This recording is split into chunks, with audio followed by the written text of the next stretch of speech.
stay home and devour a book today.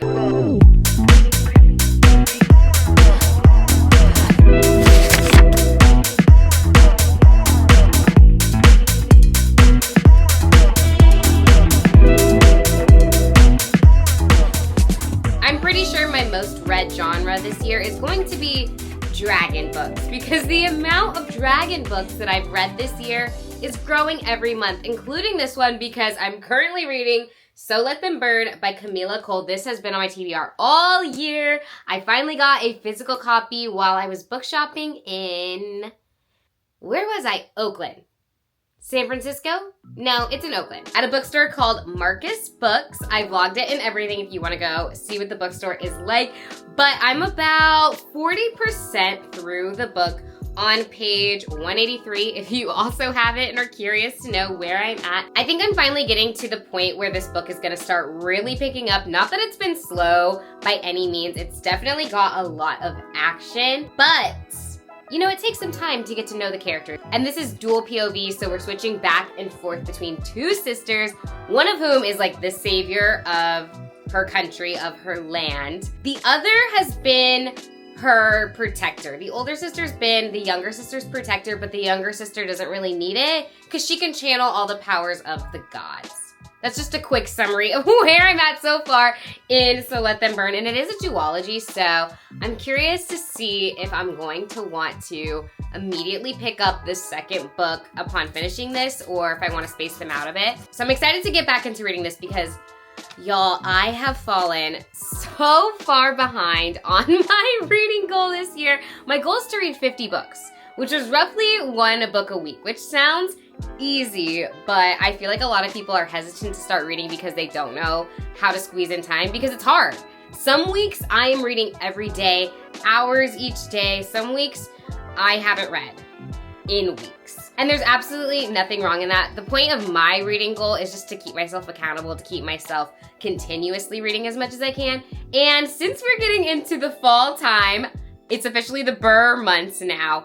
This is the prime time for reading, for staying in, for staying cozy, especially reading fantasy books, which is my favorite genre. So I'm feeling hungry. I've been traveling a lot this summer, and maybe if you follow me on TikTok or Instagram, you will have known that. Maybe you've followed along on some of the adventures, but I just want to stay home and devour a book today. That is all I want, like just to sink myself into this realm, become one with these characters, and read a book. There's also just something really satisfying about finishing a book, like that feeling of you've completed a story is something that I'm craving lately because I haven't had a lot of time to read. So my goal for this vlog, read a few books, finish this one. There's a graphic novel that I'm really itching to open up. So I've missed you, bestie. I'm so glad we're back. Let's get into this book.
Bit of a Barnes & Noble haul for you guys. I only got 2 books, and it was honestly because they were buy one, get one 50% off. And before you ask, no, I did not get the second book in the So Let Them Burn duology because I did find it, but it was a hardback, and I just really love a paperback right now. When I would hear other bookish people say things like, I prefer paperbacks over hardbacks, I would say, why does it matter? And now I'm at the point where I kind of do have a preference right now, especially trying to get through my physical TBR. Paperbacks are just so much more comfy to hold, especially while you're laying down, and I read laying down. I read horizontally most of the time. So when I'm not using something like a Kindle or listening to an audiobook, paperbacks are just more comfortable. It is what it is. But I do love a good hardcover, especially a special edition hardcover book. But I looked it up, and I'm pretty sure the paperback of this duology is going to come out early next year. So I'm thinking I might just hold off on getting it. And if I really want to read the second half, I can download it on Kindle or something like that. But I did get A Fellowship of Librarians and Dragons by Jay Penner. This book also has colorful sprayed edges. Wait, is that like a map or something inside? Oh my gosh. Character art. Have I ever seen character art in a book in Barnes & Noble? I know that sounds silly, but I'm kind of being serious. Like, I don't know that I have or that I paid attention. It's full color character art. Is the main character black girl? I didn't even know that picking this up because you can't tell by the cover. So as I was perusing the dragon books at Barnes & Noble, this one stood out to me because it's more of a cozy fantasy read, and I like picking those up around this time of year where you just want something easy to read, but I prefer a fantasy story and I don't want to like sink into some serious lore. That's where these really come in. And this is also kind of a romance. I don't know how big the romantic plot is in this book, but let me read you the backity back. Spilling the tea has never been so cozy. People-pleasing sunshine dwarf Dolly Butterbuckle is content with her simple tea magic and circle of friends. It's true that she might have once wanted more for herself, and that's never quite lived up to her family's expectations, but her life is just fine. That is until she inherits a dragon egg. I would love to inherit a dragon egg. If anyone would love to gift me a dragon egg, I'll take it. As Dolly grapples with her newfound responsibility, she turns to Gargoyle Library. I just know if you don't read fantasy books, you're like, what is this story? Okay. But if you're watching my channel, you are at least interested in them, probably. As Dolly grapples with her newfound responsibility, she turns to Gargoyle Librarian Sarson, an expert in dragon lore. The more time she spends in his library, the more she finds herself falling for the well-read newcomer. But dealing with her overbearing family, stopping a sinister plot she's uncovered, and handling a dragon that refuses to stay out of trouble means her hands are already full. Still, determined not to let anything stand in her way, Dolly embarks on an adventure, with the help of her loyal friends and newfound love, revealing that embracing her true self is the most enchanting path of all. Isn't that just so sweet? And it kind of feels like you've already read the book. And I don't mind that. I like going into these types of cozier, slower paced books, kind of knowing what to expect, because then the experience is more brain off. That's how I would categorize these books. Books like this are brain off books. Books like the one I'm currently listening to on Libro FM, definitely brain on, and I'll get into that a little bit later. And as I mentioned, these paperbacks were on the buy one, get one 50% off table at Barnes & Noble. So I also picked up Green Teeth by Molly O'Neill, and I was scrolling the Kindle Unlimited store last night, as one does late at night, even though I have many other books and physical books to get into.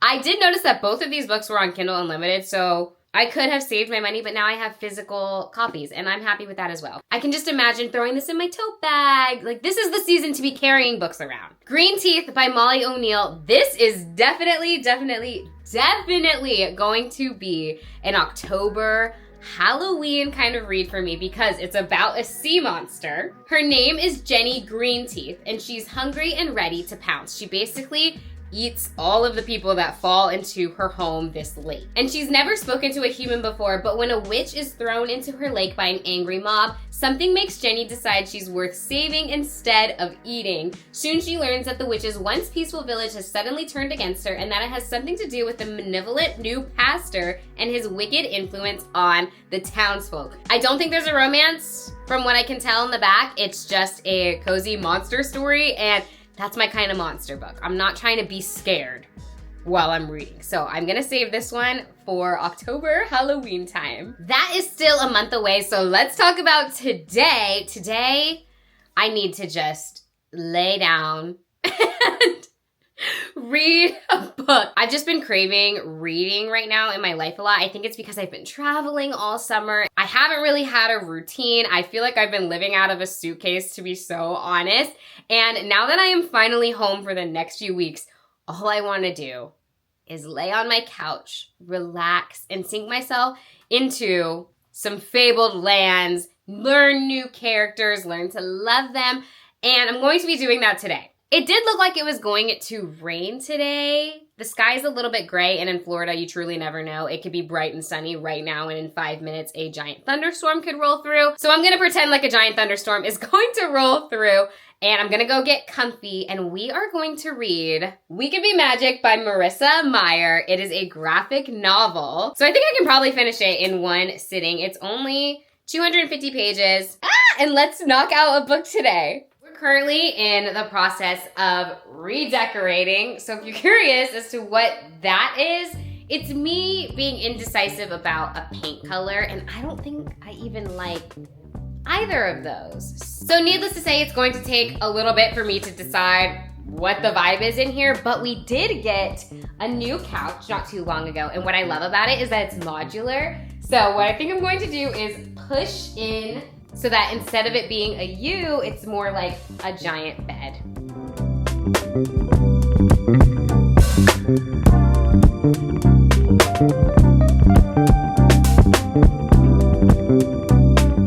I realized that I never mentioned the illustrator of this book, Joelle Murray, and that's so important when talking about graphic novels because that's literally half the book. And the drawings are so adorable. I think it just captures the really whimsical, fun, loving, vibrant feeling of the story. We're following a girl whose dream is to become an entertainer at a theme park that's very Disney World adjacent. So all the feelings of magic and memories, princesses are very evident through the colors used in this book. Lots of pink, lots of purple. I feel like diving into the illustrations in a graphic novel is a whole other video and something that I'm definitely going to pay more attention to as I hopefully read more of them.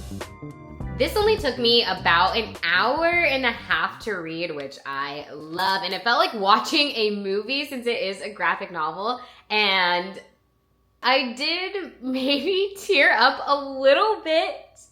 I was not expecting that at all. And I'll get into it more when I give my final thoughts. But if you've ever wanted to do the Disney College program, or maybe you did the Disney College program, I suggest you read this book. It's very much that. And just the references to Disney World. Okay, I'll save my thoughts. I'll save my thoughts for the final ratings, but I really liked this one.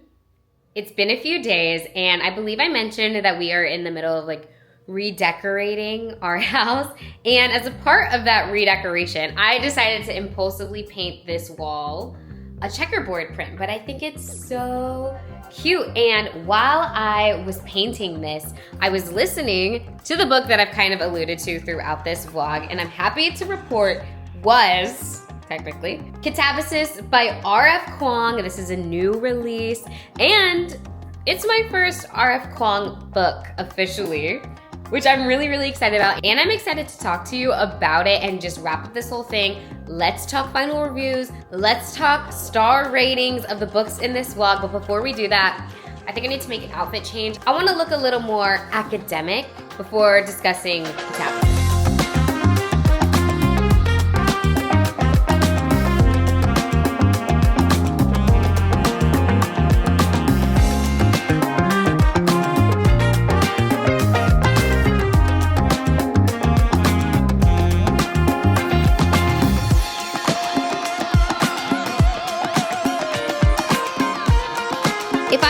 Alice Law. If Alice Law was me, she would be wearing something like this. I'm not saying that she dresses like this in the book. I don't think that's the case. This is just my Melizza spin on what I would wear if I was Alice Law. And yes, I am perpetuating the glasses make you more academically looking trope right now. But because of the glare from my camera lights, we're going to put them on the top of my head. Just pretend I'm wearing them though. Anyways, let's talk about Catabasis by R.F. Kuang, my first R.F. Kuang read. And I'm going to go ahead and say that I was not disappointed, which I was gearing up for just a little bit because I watched some initial reviews of Catabasis because just the plot in itself made me interested enough to want to read it, having not read an R.F. Kuang book. And some of the R.F. Kuang girls who claim to be R.F. Kuang girls didn't say this was her best book. And I don't think every author's next release should be their best book. But I did hear some things that were like, oh, this isn't as good as some other books by her. This is fine. So I was gearing up for a fine time, but I was pleasantly surprised. So the plot of R.F. Kuang's Catabasis is Alice Law is a Cambridge student. She's a Cambridge student studying magic, and she has a professor. His name is Grimes, Professor Grimes, who dies in a incident. I don't want to give spoilers. So he dies in an incident and he goes to hell. Alice, being the academic girl that she is, always having that very ambitious attitude, does what she thinks is the best solution, goes to hell to try to bring him back. But before she can go to hell, she is interrupted and then joined on the journey by her academic rival, Peter. Is his name Peter? Am I making that up? No, it's definitely Peter. Peter Murdoch. He's also a student of Professor Grimes. Grimes is the one who is going to help them defend their dissertations, I believe. Very academic, and that is one thing about this book. It is very academic, but I think that's a theme throughout R.F. Kuang books, so I've heard, and I like that, especially this time of year. It's just giving full dark academia, exactly what that feels like. Cozy, kind of creepy, and we have a fantastical world where there is magic and you can go to hell. I'm here for it, especially as we creep into spooky season. I think an author's writing being described as academic could turn some people off. Like, you're like, I don't want to read a textbook. And my opinion of Catabasis is that it does kind of give that because of the way that the magic and the logic literally works in hell. Like, you can change the landscape of hell with logic. And that's not something that I am familiar with. My math, no. My brain, no math. Like, I can count to 10, and everything after that's kind of shapes. That's a little bit of a joke, but I just do not enjoy math at all. And logic and algorithms are kind of working the same part of my brain as math, but that did not deter me from having a good time while reading this book. Because we're following two Cambridge students who take pride in the fact that they are Cambridge students and take pride in the fact that they are smart and they like to write papers and they like to defend dissertations. Like, it makes complete sense for the characters, and to me, that made it more of an immersive story. Like, I did feel like I was actually in their heads because I was reading stuff that, honestly, I didn't really understand. But I didn't dig into it that deep. I didn't let it get that deep is what I'm saying. I just enjoy it. Most of the time these days, I'm reading a book for entertainment purposes. I'm not reading books that make me be brain on a lot. And maybe I'll change that later on. But for right now, my focus is vibes. And this gave me exactly what it promised to give me, dark academia vibes. If you're interested in reading this book, I think that you should. I don't think it's going to disappoint you. Just be prepared for maybe not understanding every single line written, especially when they start talking about logic. I barely can tell you what that is. But overall, for me, what I focused on was how much I liked the characters, how much I liked the worlds, the mechanics of the magic system, and just the overall plot of the story. Like, did I like the story? Did I like how it ended? Did I like how it began? And the answer is yes. So I'm going to give Catabasis a 4-star rating. I really thought about this because I didn't know if I wanted to give it 4 stars or 3.5, which is a big deal in my book. And I landed on 4 because that's what my gut says, because overall, this was a great ride for me. This was a great journey that we were on. I think that it delivered on all of the promises it said it was going to make, and that's a good book in my opinion. So I need to update my Fable and put this book in here and the other 2 books, which we have yet to discuss. Catabasis. I really like Fable because of the graphics. Like, I'm sorry, I can't get with Goodreads. I need something that's going to keep my attention, and I just like the interface of Fable a lot more. So 4 stars for my first R of Kwong read. So Fable has this section of the book review where you can choose how the book made you feel. And some of the options are inspired, touched, joyful, energized, empowered, amused, and they have an enlightened one. And for that, I think that fits the vibe of this book. I'm putting enlightened. All right, that was technically book 3 out of 3 for this reading blog. So let's move backwards to book 2 out of 3, which was We Could Be Magic by Marissa Meyer, the graphic novel that I ate up in one morning. It probably took me, I think, 2.5 hours to read this whole thing. And wow, is that a satisfying feeling, especially for somebody who's behind on her reading goal. That's a satisfying feeling. And on top of that, this is a really satisfying story. You know who this book is perfect for? And I bet some of you are watching this video right now. This book is perfect for anyone who did the Disney college program or worked at Disney or has ever wanted to work at Disney. Like, I understand this book was sent to me, and I understand why this book was sent to me. As a theme park girl, this is us. For me personally, the fact that the main character is a Black girl who loves this type of thing, wow, does that resonate? Her name is Tabby, and all she has ever wanted was to be a princess at Summerland. And so she decides, I think in her senior year of high school, to join the Summerland program for working over the summer. It's their version of the Disney college program, except Tabby's in high school and it's only for one summer and not a semester of your life. So she goes to orientation, she's all excited, she moves into the dorm, she has a roommate, and what she doesn't realize is that she's in for a bit of a rude awakening. Tabby knows what it takes to be a princess at Summerland. You audition, they choose you, you get to dress up, and you get to act out your dream of being a princess, and specifically Princess Madeline. And Princess Madeline means a lot to Tabby because when she was younger, her parents got a divorce,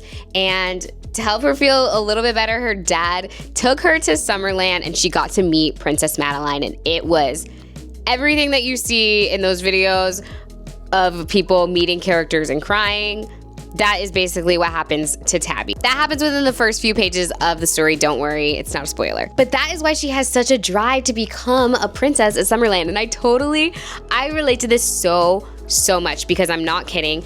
Being a princess at Disney World, specifically being a princess in the parade at Disney World, was like one of the first things I ever knew I really wanted to do in life. Unfortunately for me, and as we come to find out, Tabby, it's just not that simple when you don't look like the princess. So Tabby is facing a lot of obstacles standing in the way of her dream of being Princess Madeline, the biggest one being no one thinks that she looks like Princess Madeline. And if you know, you know. I'm gonna leave you there because I want you to experience all the feelings that I felt, if you can, while reading this graphic novel. It's very heartwarming, it's very sweet. I think it hits on some very real topics and feelings, especially being a Black girl who likes Disney and Disney adjacent type of things. So I can't recommend this one enough, especially because it's a graphic novel. You can eat it up so quickly. And this has made me want to prioritize reading some more graphic novels. I think I have some sprinkled throughout this shelf, so I'm happy to have added this to my books read this year. I almost forgot to give my star rating. Okay. Sometimes I'm comparative with my star ratings. For example, if I gave Catabasis a 4-star, what would I give We Could Be Magic? Sometimes I'm like that, sometimes I'm not. Right now, I'm kind of leaning towards that. If I gave Catabasis a 4, I think I'm just going to commit and I'm going to say that We Could Be Magic was a 4.5 star for me. Almost a 5-star. And I don't know what it could have done to be a 5-star. I'm being so honest. I feel like 5-star is a feeling. Like, I like a lot of things about this book. I actually don't have a single complaint about this book. All right, fine. I'm going to give it 5 stars. It's a 5-star book for me. Moving behind to book 1 of 3, the book that started this vlog, So Let Them Burn by Camila Cole. Another dragon book for your girl, and I'm real happy about it.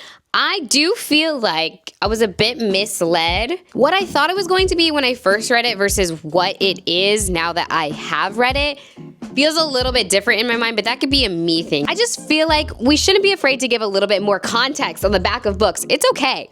You're not going to ruin the mystery. You're not going to spoil anything. Just a little more context can make some people more excited to read this. Anyways, this is dual POV between 2 sisters, Farron and her sister, Alara, that really added to the theme of sisterhood and what sisters are willing to do for one another because of how much they love each other. It's a very sweet sentiment. And this book had a lot of action in it too. You never really know with fantasies and with fantasies that are just duologies. I feel like some of them could have a little bit less action because it's shorter, but this is very action-packed, and I love because you get to see the dragons.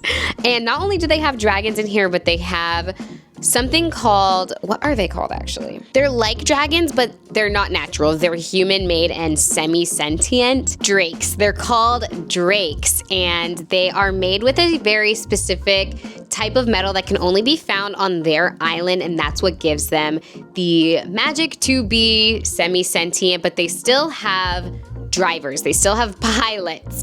And Alara wants to be a Drake pilot really, really badly because she's living under the shadow of her younger sister, who is something called the Child Empyrean. She is the only person who has the ability to take on the powers of the gods of this realm. Other people can channel magic through their ancestors, but only Farron can channel the magic of the gods. So of course, Alara wants to feel special in her own way, and she really wants to become a Drake pilot. Mind you, this is already after the 2 of them have fought and won a war. Only 5 years prior to this. So there's a lot of things going on in this. And without spoilers, this is on the back. Alara ends up bonding with an actual dragon.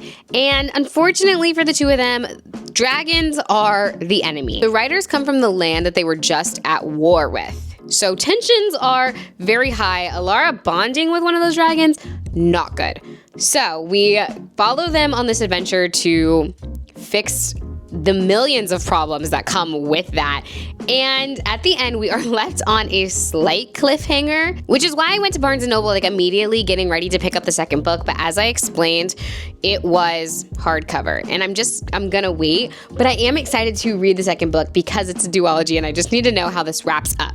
Overall, I would say this is pretty solid. It's always interesting to me. What I love about dragon books is seeing how the relationship with dragons specifically changes from book to book. In some books, you can talk to the dragons. In other books, you can't, and they want nothing to do with humans. In some books, they want everything to do with humans, and they rely on humans to stay alive. The dragon-rider relationship is very much a bond and a partnership.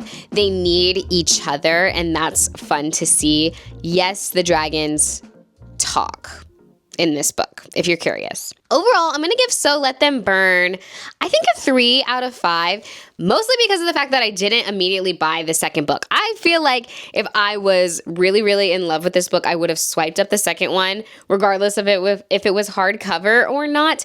And maybe my mind will change with book 2.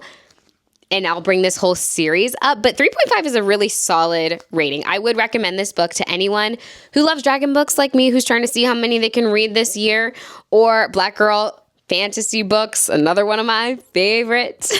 And with that, I have officially read 30 books, according to my Fable. I'm pretty sure they're all on here. I think I've been pretty good about putting them in here to track throughout the year. And my reading goal this year was 50 books, so can I read 20 books before the end of the year? You'll have to subscribe and keep watching the vlogs to find out.